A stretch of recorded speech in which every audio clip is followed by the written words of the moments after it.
So we come to Micah. It's not blinking. It's not blinking. We come to Micah. You said I should press just one button. I did. And what is happening?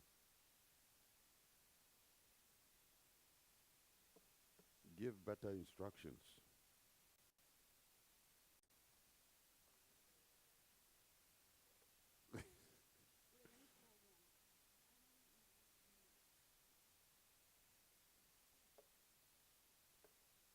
So is it working now? Okay. Go ahead, click it. Okay.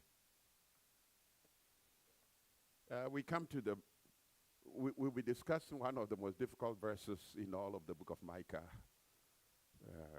We hope we can sail through that unharmed. As you look at it, I think we read that passage last week. But let me refresh your memory here. I'm feeling miserable. I've ended up in an orchard after the summer fruit had been gathered, or in a vineyard where grapes have been gleaned. There is neither a single cluster of grapes to eat, nor any leftover first ripe fig that I crave or desire. Those who live righteously have perished from the earth, and there is no honest person among them, among men. All of them lie in wait just to shed blood. Each one hunts his brother with a net. Their hands are upon what is evil, to do it diligently. The prince, that is the king, and the judge both ask for a bribe. And the great man utters the evil desire of his heart. So they weave it together. The best of them is like a prickly thorn or a briar, and even the most upright of them is like a thorn hedge. The day of their watchmen, the day of their punishment, so to speak, has come. Now, their confusion is inevitable. Do not trust a neighbor. Don't confide nor even have any confidence in a close friend. Keep your mouth shut, the doors of your mouth, against the one who lies in your bosom. For the son even treats the father with contempt.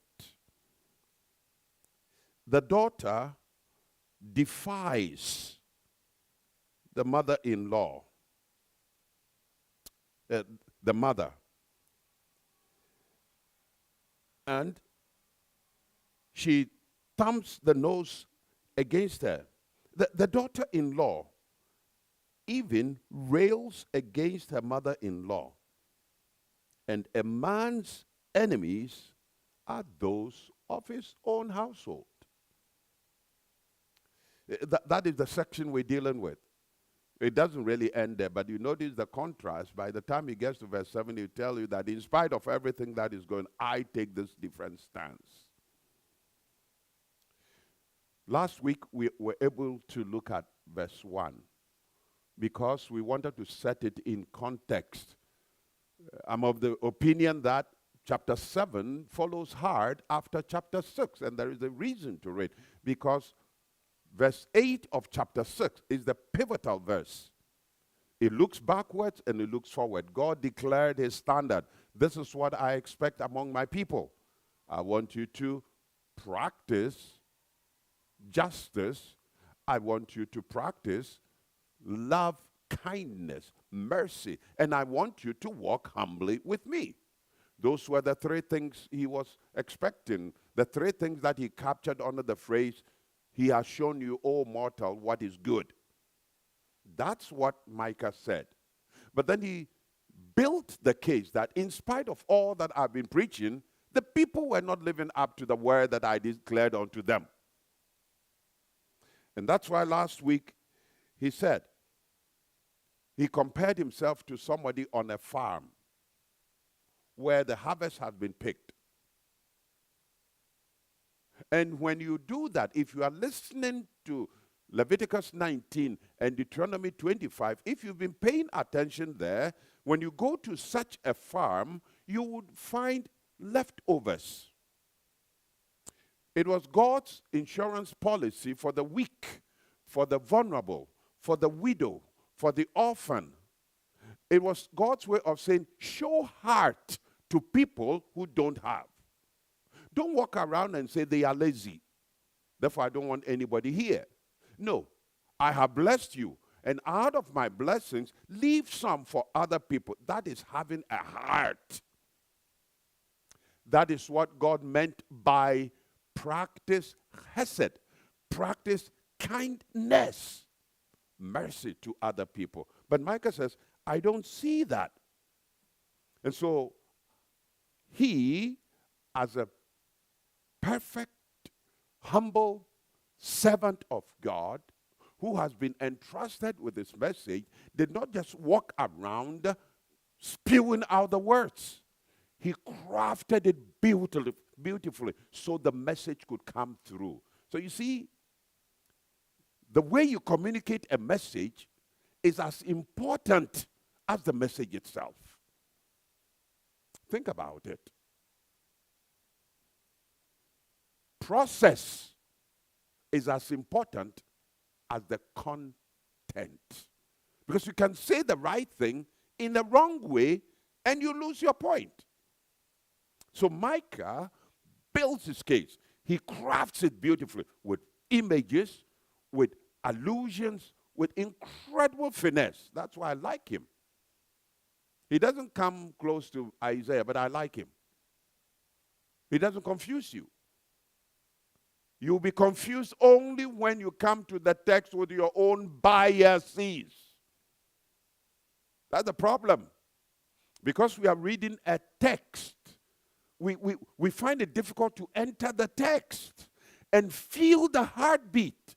Because you see, if a man is at peace with God, your heart is not going to be closed and shut within yourself and be selfish. In fact, you're going to open it up to the Lord, so much so that you begin to feel the heartbeat of God as if it were your own heartbeat. That's empathy. And that is what this faithful prophet is doing. He's empathetic.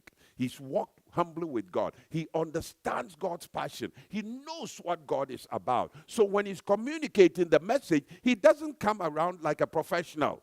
He comes around like somebody who has aligned his heart, his will, his mind with the yoke of Jesus Christ, so to speak. He feels the heartbeat of God. And it is this feeling, is this empathetic interest in God that made him begin his passage with what normally is translated, woe is me. He said, I feel terrible. I feel horrible. Almost like I feel downtrodden or I feel depressed by what I'm seeing. My heart is not at peace with what I'm seeing. That's the heart of a genuine man of God. You don't look around you and see wickedness and filth and all that and say, people will be people. No, I feel depressed. I feel downtrodden, as he said. And what he was trying to point out by that imagery of the picked field is what I labeled as heartlessness. They didn't leave anything. They were not practicing what Micah said. Practice, keep on loving Make it a part of your emotions. Make it part of your attitude. Practice loving kindness, steadfastness. Practice mercy. So these people have no heart. That's why they picked over the grain over and over and over, making sure that nothing was left. It's heartlessness. And Micah is simply telling us that if you and I have taken stance with God, we have yoked ourselves to the yoke of Christ. Because remember, Jesus said in the New Testament, take my yoke upon you and learn of me, for I'm meek and lowly of heart, and you will find peace. So if we have done that, then you and I must never be comfortable with heartlessness, coldness.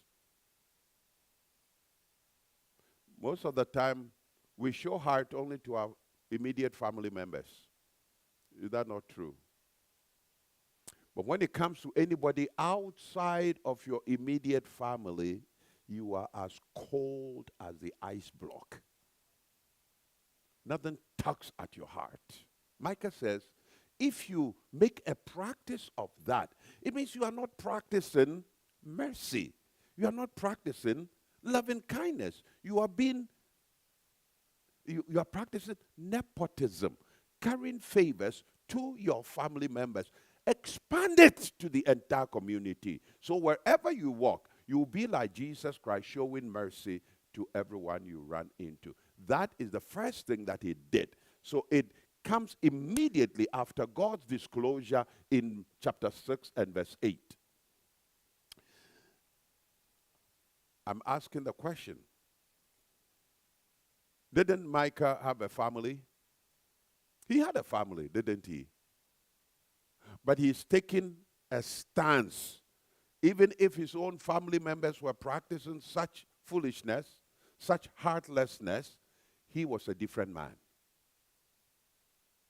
I think in the New Testament times, if he lived in our day, he probably would have agreed with Jesus, who said that if anyone comes to me and does not hate his own father and mother and wife and children and brothers and sisters, most of the time that's where we leave the verse. Jesus is a killjoy. Yes, his own life.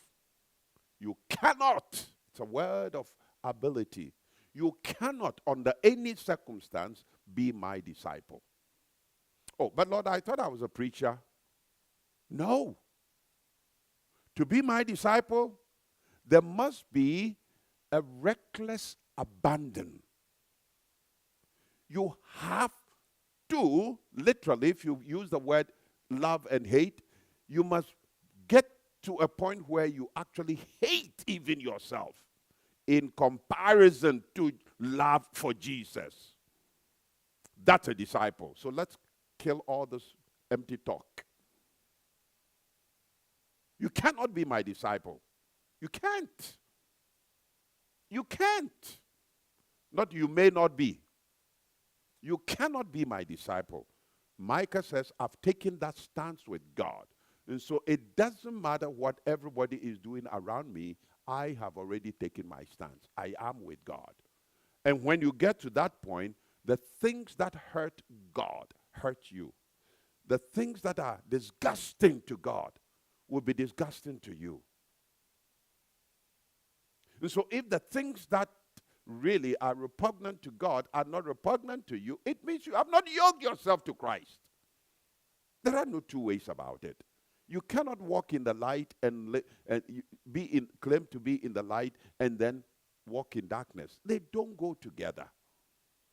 So that's what he says. So my challenge is that if Micah is sick because of what he's seen around us, because of his relationship with God, not as a professional prophet, because of his heart attachment to God, then it means you and I must put our money where our mouths are.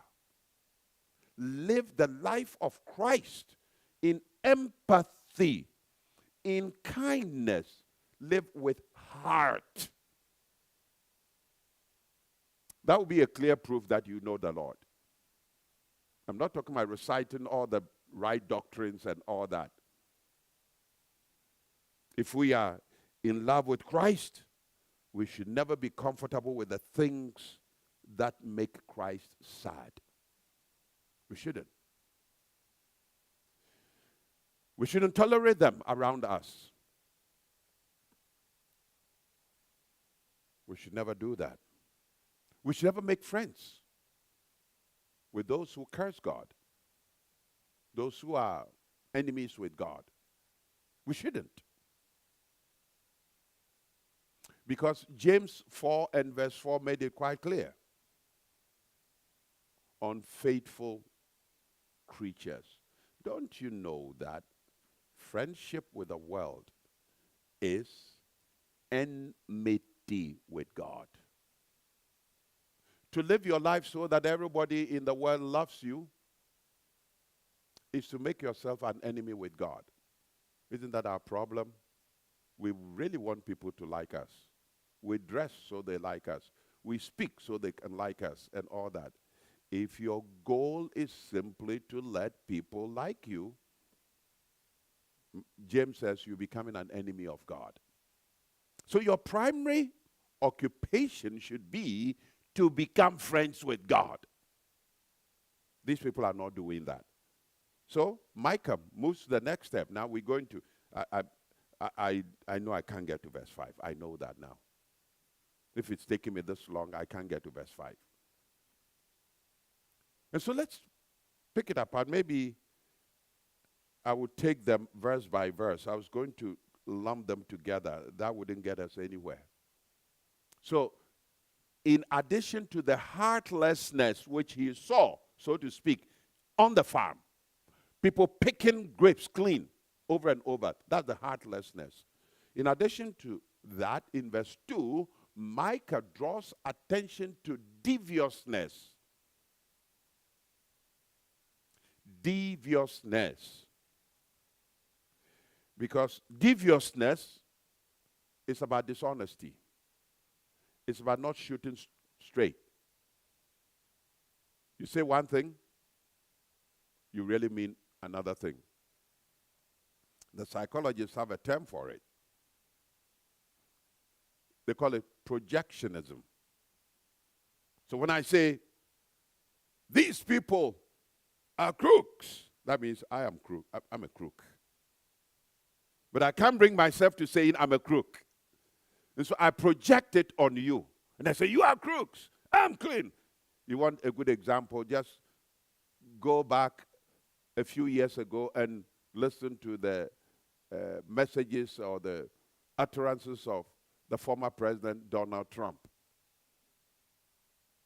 When he tells somebody that the person is a crook, you better believe he's saying, I'm a crook. They talk with forked tongues. That's the deviousness that I'm talking about. Micah is going to say that deviousness should make you sick. Dishonesty should make you sick. Remember, Paul is going to say, let your yes be yes and your no be no. No ifs and buts. Yes, but no. Say it is. This is the case. This is the case. It's true. No, it's not true. I did it. I didn't do it. Let the chips fall where they may. That's a heart that is conscious of God's presence with him or her. And so here, let's look at it. I had made a note here. He's talking about deviousness in public and private spheres. Obviously, I cannot get to the private spheres today. But that's where we read the passage. Don't even trust your wife. In verse 5. Did you see that? I'm glad Micah put it. I'm not glad. Just strike it out. Because he didn't talk about don't trust your husband. I wish he had said that. But he said, don't trust the woman you're sleeping with. Don't trust her. So, lady, I spoke for you. Micah meant Don't trust your close friend. That is the privacy. But we can't get to that today. Don't look at me funny. Don't go and try it on her. When he does, tell him. The pastor said the text is about both men and women. Well, yeah. Don't believe him. Okay. Now, without seriousness, notice the text. He says, and I can make it a collective, those who live righteously have perished from the earth. That's a bold statement, isn't it? Those who live righteously, the righteous have perished. It's almost like somebody has uprooted all of them and thrown them out. You cannot see a single a trace of a righteous person. That's a bold statement. They have perished from the earth, and there is not a single honest person among them. Look at how he ends it up. All of them lie in wait just to shed blood. Each hunts his brother with a net. That's verse 2. Let's see how much we can pick out of this verse. When I saw the word, the righteous have perished, it took me back to chapter 6 and verse 8. It's a play on the same root of mercy. Now he's talking about a Hasid, a devout person, a man who lives his life in such a way to reflect the kindness of God. That's a devout person.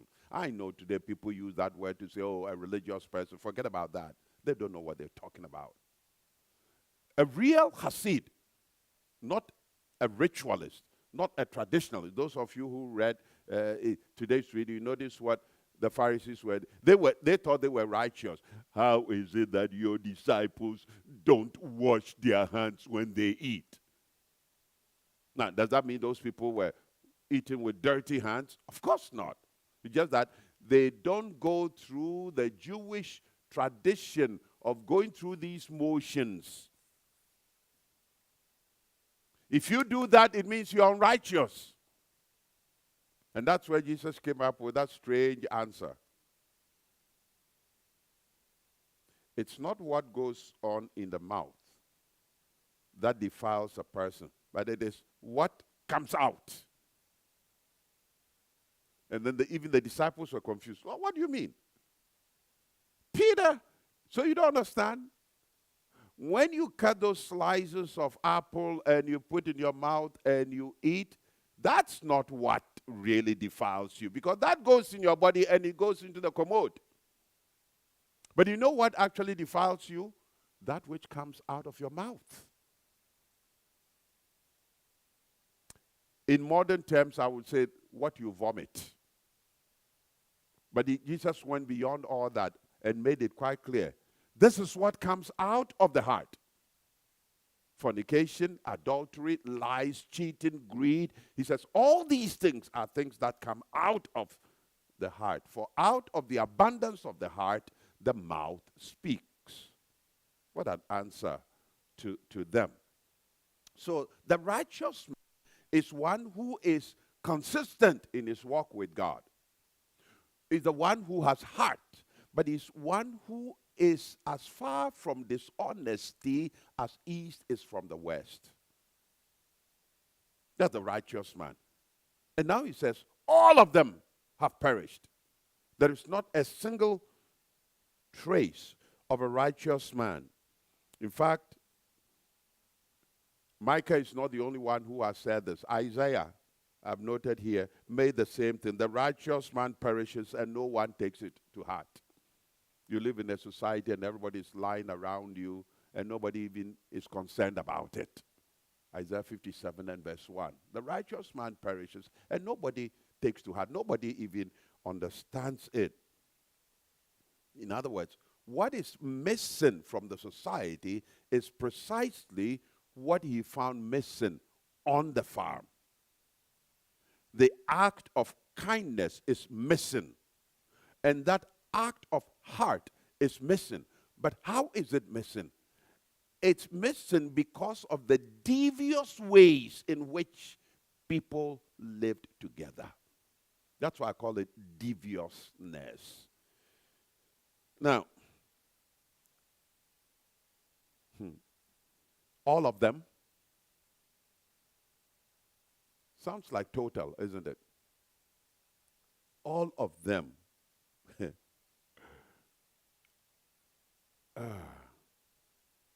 All of them lie in ambush. They stalk each other to pounce on each other. I was watching one of these nature documentaries, and I saw a poor old lion.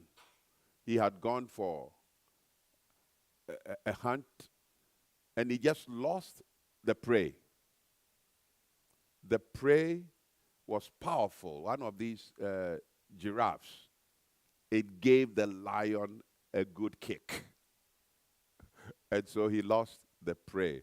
So I saw this lion lying frustrated, disappointed in its lair, right there. All of a sudden, it's almost a lion saying, wait, what's going on? A stray hyena right in his den. You can see the lion looking at, are you for real? I mean, if the lion could talk, this is exactly the impression I got.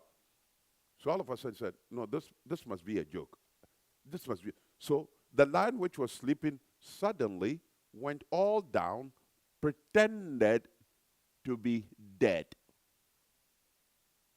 This stupid hyena started going around to find out whether the lion is actually dead.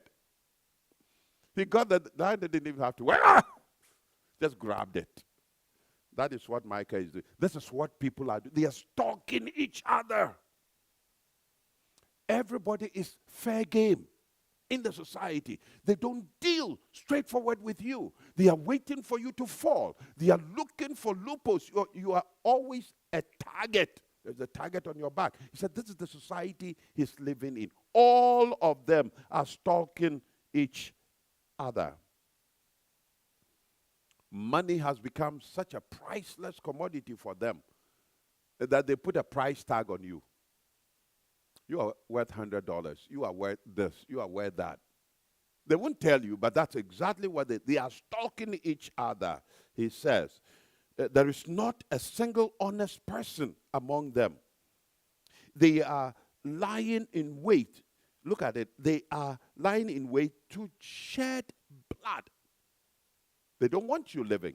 They want to fleece you to a point where you are dead. That's the society he's dealing with.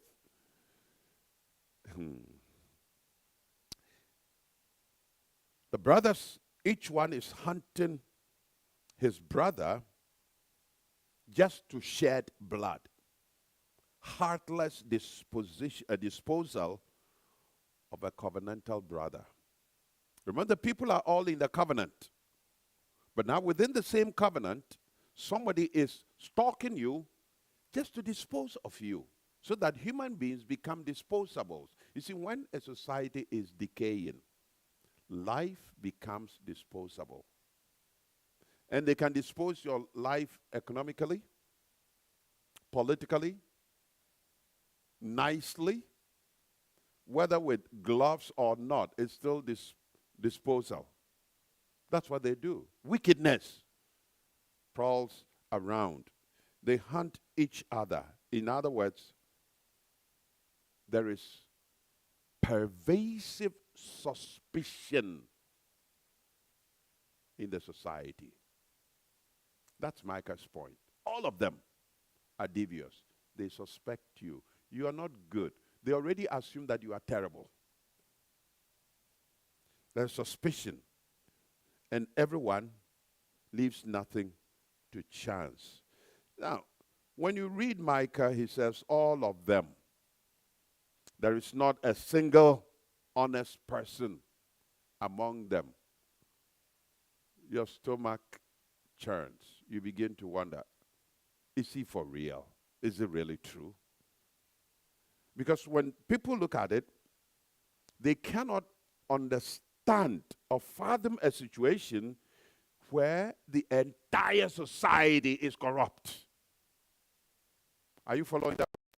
Now, I'm talking like one of those scholars. It's impossible. Micah is exaggerating. It's not true. How can the entire society be corrupt? Now, people who speak this way are betraying their own understanding of the nature of humanity. If you say Micah is wrong and that this is just rhetorical feature, it is not true. It's impossible. For one person said, this has no basis in history. It's purely rhetorical. So what do we do? Yes, that's an old prophet. Just ignore him. Because it's impossible for the whole society to be lying in wait for each other. I tried to entertain his thought for a moment. Then I realized that he doesn't see things the way Micah saw things. He doesn't see anything from God's perspective. Because how do you deal with Romans 3? All have sinned and come short of the glory of God. You have to say that, oh, it's just rhetoric. It's not true. Not every human being is actually corrupt. What are you going to do with Jeremiah, who says in Jeremiah 17, the heart of man is deceitful and desperately wicked? Oh, no, that can't be true. Because people are basically and inherently good. If you believe that, I'll sell you a bridge. If you think people are basically good, I'll sell you a bridge. We were born like vipers. Did you actually teach your children to say no? Parents, when was the last? Do you remember the first time your child said no? Hey, Minor, do you remember the first time your daughter said no? You probably don't remember.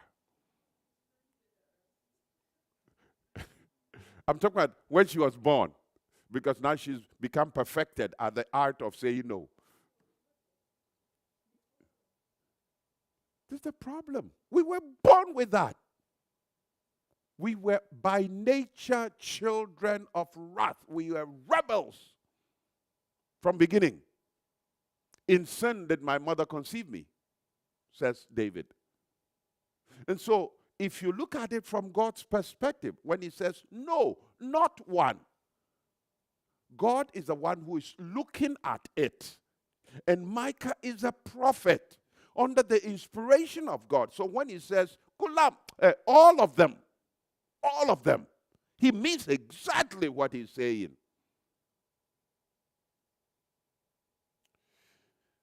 Now, if he wasn't behaving like Elijah, who said, oh, Lord, I'm the only one. Now, that's what he said. And God corrected him. He said, no, I see more than you see. There are 10,000 who have not bowed their knees to Baal. But that's not the same here. One writer said, but if all of them are corrupt, then what about Micah himself? I look at all these and I argue that what Micah is saying is that the fruit of the Spirit, I'm now using New Testament terms, the fruit of the Spirit that must be seen in the society, Galatians chapter 5, 20, 21, 22, the fruit of the Spirit is missing in society.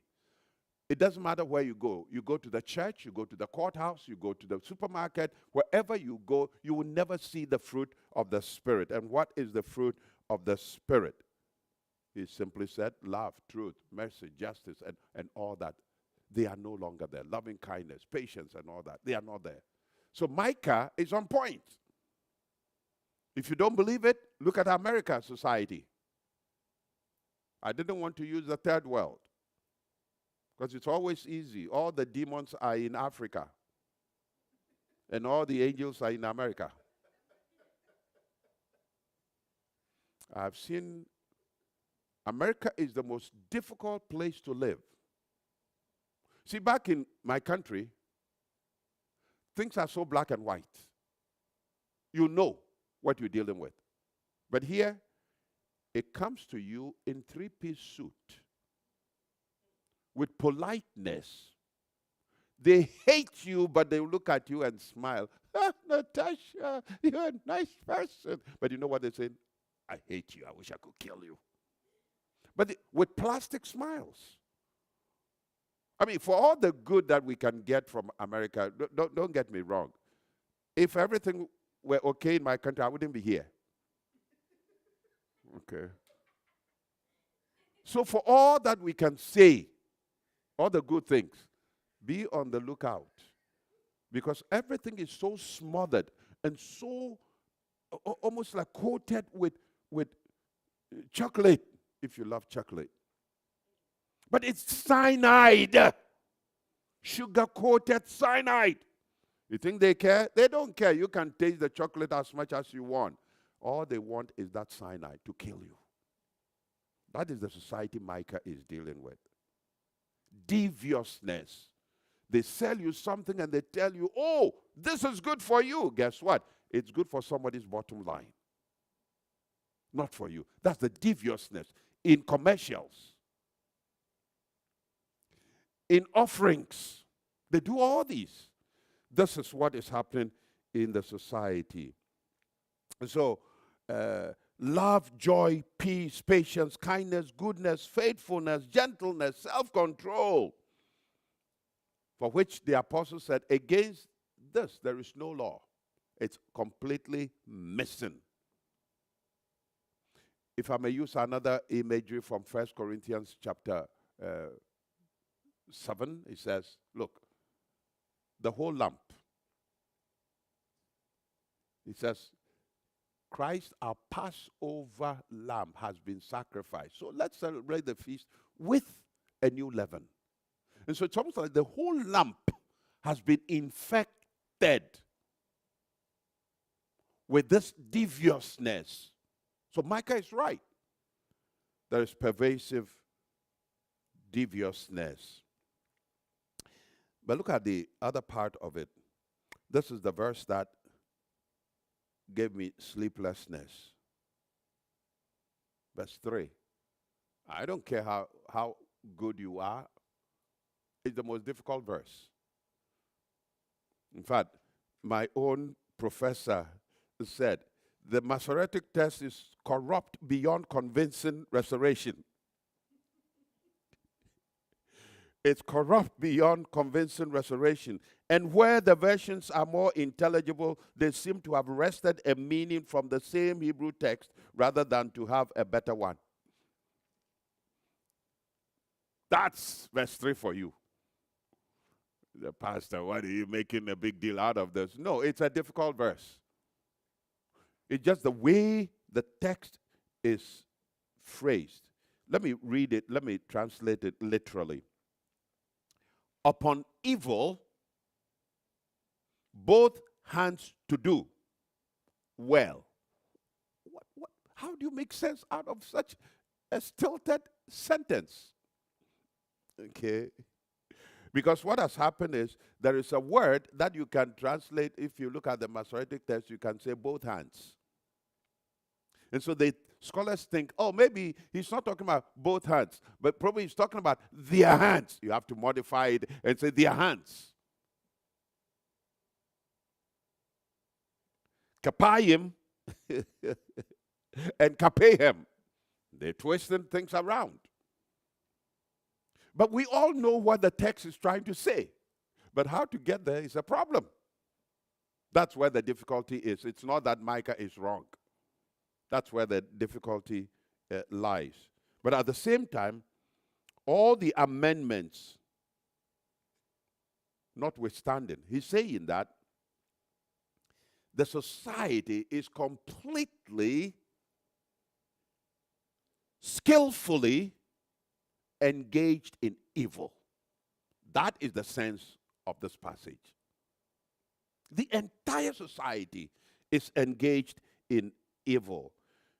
But the way he put it is a little strange. Look at what he's done here. He said, they are twisting and tying things into a knot.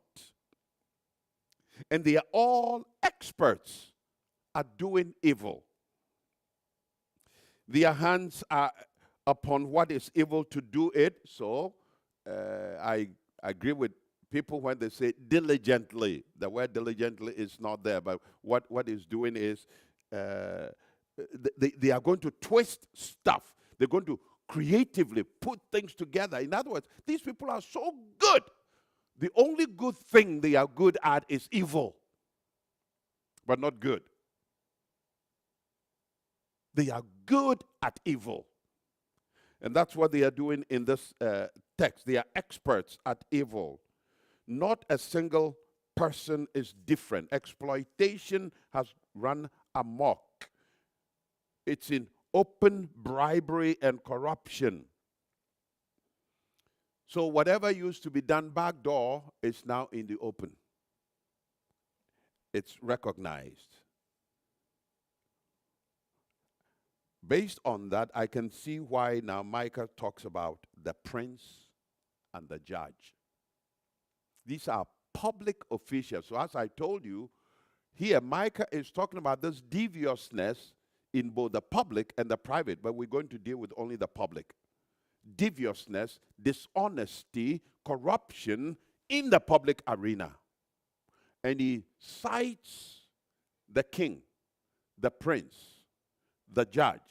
You've heard this before in previous chapters where he was talking about the courthouse and judges and rich people and all that. Here, he says, the officials are involved in corruption. The prince and the judge. They all request a bribe. Now, if I were teaching a different class, I would have shown you that the way Micah put it, he's not stupid. He's using what we call ellipsis. Because sometimes we see it in Psalm 94, we see in the book of Hosea, you use one word, you know your reader knows that word. And so in the next line, you don't repeat it. You take the verb out. And you have to supply the verb from the noun that he used. So if I said, can a judge, whatever, I must supply judge as a verb. Can he who corrects, Hosea 12, can he who corrects or chastises, but then you don't see subsequent verb. And you have to make a verb out of the noun. So what Micah is saying, if you put the two together, both the prince and the judges are extracting bribe. Aggressively, because it's a present active participle. They are extracting bribe aggressively. You either pay the bribe or the work doesn't get done. I think I may have told you my story where I was supposed to have my check for a car countersigned by the Ministry of Education in Accra. It has already been signed by the regional office in Kumasi. I had no problem because the regional officer was in my fellowship. So I had no problem. Signed it.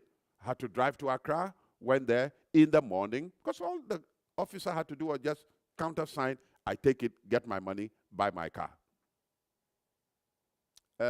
Go and come. I went roaming about. I came back. My file was lost. My file was lost. For some reason, they found the file. And then, the first thing they told me was that the application was too light. Make it heavy. I didn't understand. That's when they finally told me, speak English. So when I heard speak English, foolishly, I thought they wanted to see whether I'm a good teacher. So I started. If you endorse this check,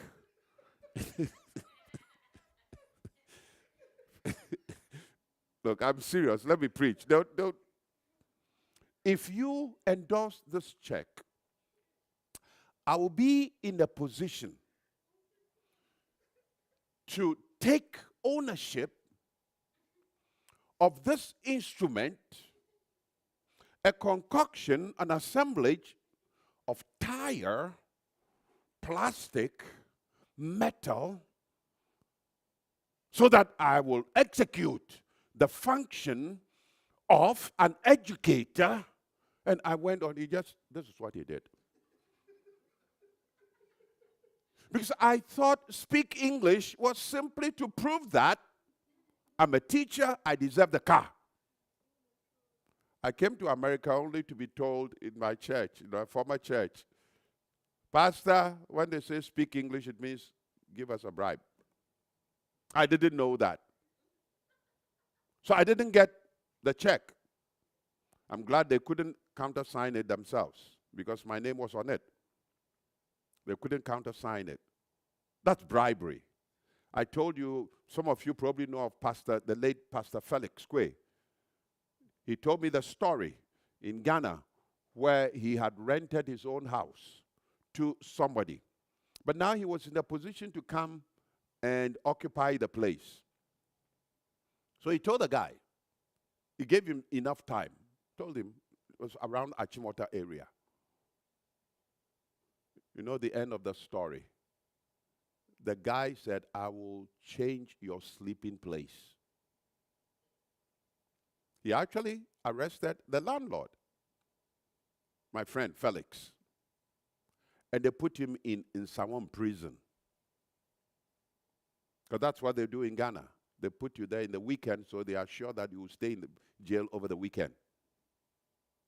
His wife was smart.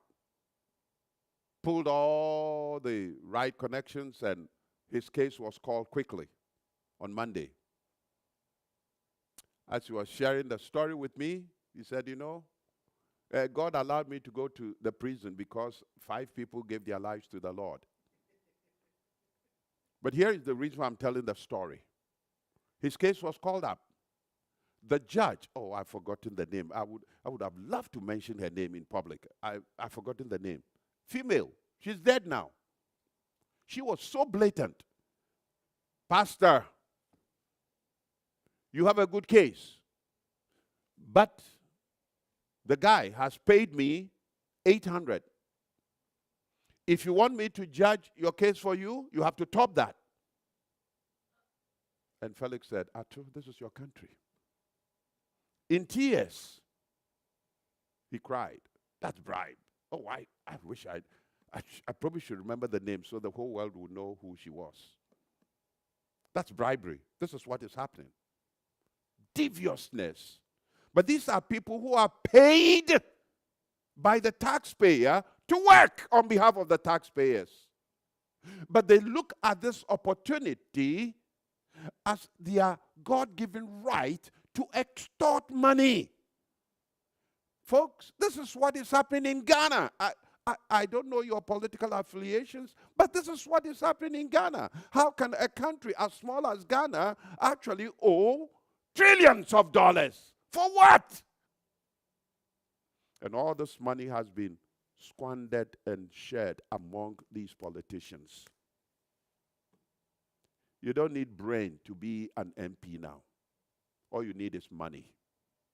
And once they get there, they bought the justice system, Supreme Court, and all that. So really, people are now taking the law into their own hands because they say that, look, there is no need for me to take matter to the court. All I have to do is to take you to the river. So people are cursing people all over the place because that is quick justice. Because as far as they are concerned, God is slow. God is patient. You know, ofebufunya. God is so slow in executing justice. But these gods, they are quick. So if you want quick justice, go to the deities. It's all because of poverty and corruption. So much so that, as Micah is saying, you can't trust even your own friend. A country that is riddled with corruption is doomed to fall. So here's Micah. He says, the prince and the judge, all these. Now, he introduced another officer. I don't know who that is, but I can call that person the president, so to speak. So look at the reason I called him the president. The text calls him the great man. The great man. And let's go beyond the literal translation and look at it this way. The great man utters his evil desire. Forget about the word soul, because the soul is another word for the individual himself. And so the great man, all he has to do is to make his intentions known. His cabinet officers know precisely where he is. They know that he wants to do X, Y, Z. And so the cronies who know that their own survival and their own profit motives are at stake. That's what they have to do. The moment he makes it known, they all team up. That is what he's saying. Look at the text. They weave it together. It's a very interesting word. It doesn't occur anywhere else. But what is done is, it's almost like this cord. They twist it. They weave it together. They collude and then bring about this deviousness. Nobody is going to say they are wrong. It gains currency. It gains normalcy. And that is why Micah seems to be suggesting to us that don't become comfortable with corruption. Never. Don't allow it, because if you think it's favoring you and therefore it's okay, somebody is also going to take advantage of you. If it is right, it's right. If it's wrong, it's wrong. Oh, I remember Robert came from his work one day, and he got out of his car. The driver was going to park the car, so Robert walked into his house. And then the driver came and said, Massa, somebody brought some gifts to you. He said, what gifts? And apparently the driver had brought the yams, the plantains, the goat, all kinds of, and right to the kitchen area. He said, why? Who is that? And the driver mentioned the name. He said, pick up those things. Take them back to him. See, that's honesty. He said, you know what he's doing? He has a pending case. So this is preemptive gift. You see what bribery does? The moment you give it ahead of time. Now, if you're going to settle the case, are you going to say, no, I'm good? Oh, but do you remember the goat I brought you? You've just lost your credibility. Folks, corruption is horrible. These people are specializing in dishonesty. It's going to create pervasive distrust. Because if I know that everybody is dishonest, I'll not be straightforward with anybody. I see you as a liar. I'm a liar, but I think you're a bigger liar than I am. And that's the life they live. It's dog eats dog mentality.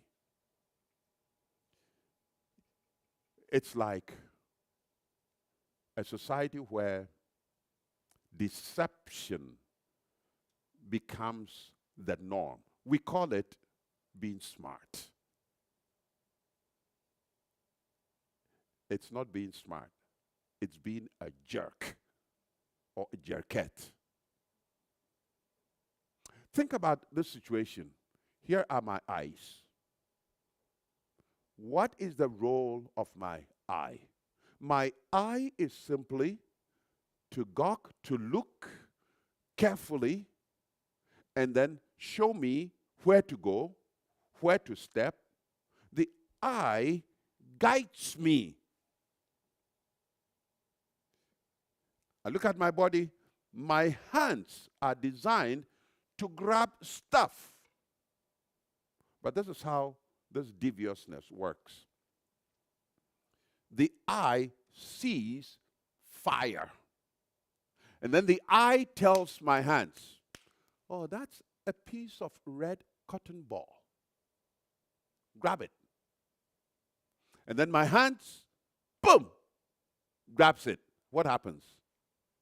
Burnt. That is what happens to the society.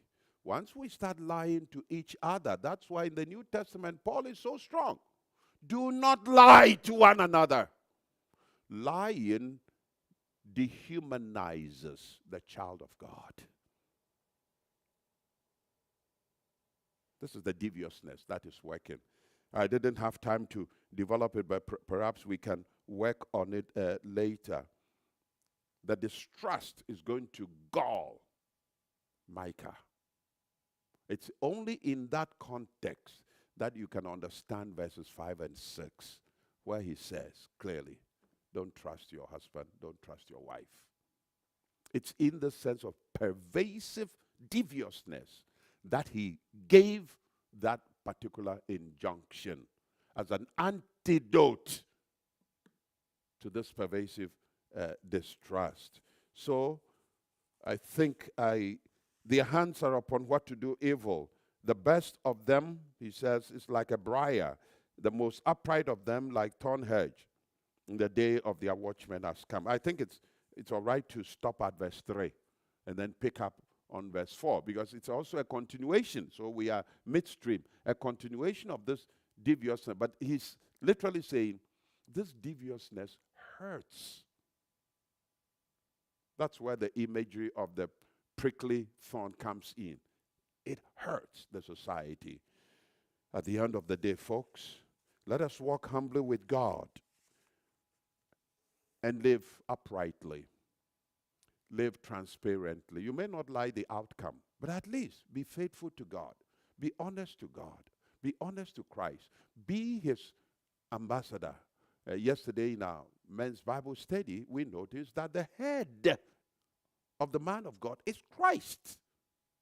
Right from the head, all these impulses are given. You see, they tell us where to go. It even distributes the water system and whatnot in our body. So the head has everything. And if the head is Christ, then essentially I begin to take my instructions from the head. I take instructions from there. And if I'm taking instructions from there, I'm able to do the right stuff, the right thing. That is the respect you and I must give to this God. He has shown you, oh man, what is good. To practice justice, to love mercy, and to walk humbly with him. He has shown this to us through his son Jesus Christ, who practiced justice, gave his own life on the cross to meet the demands of justice. And then throughout his life, he showed compassion, mercy, Kindness to people. Look at how many people Jesus healed.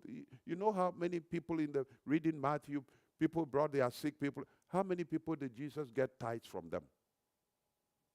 He healed them. Look at the masses of people. I have compassion on these people. He fed minimally 5,000 men. Minimally. So if we have to figure it out, maybe he fed about 15,000 people. That's mercy. He went beyond the call of duty. Kindness. Folks, you and I can make a difference in this world if we practice this virtue that has been exemplified by Jesus Christ to us. The world around us will be different. They will know that Christ has come in our midst. They will not remember that Natasha has been here, Louis has been here, Minor has been here. No, they will not remember that. But they will see that Christ has been in our midst. May we remain faithful, aligned people to the yoke of Christ, to make a difference on our jobs, in our neighborhood, in our families, on our workplaces. Let us pray.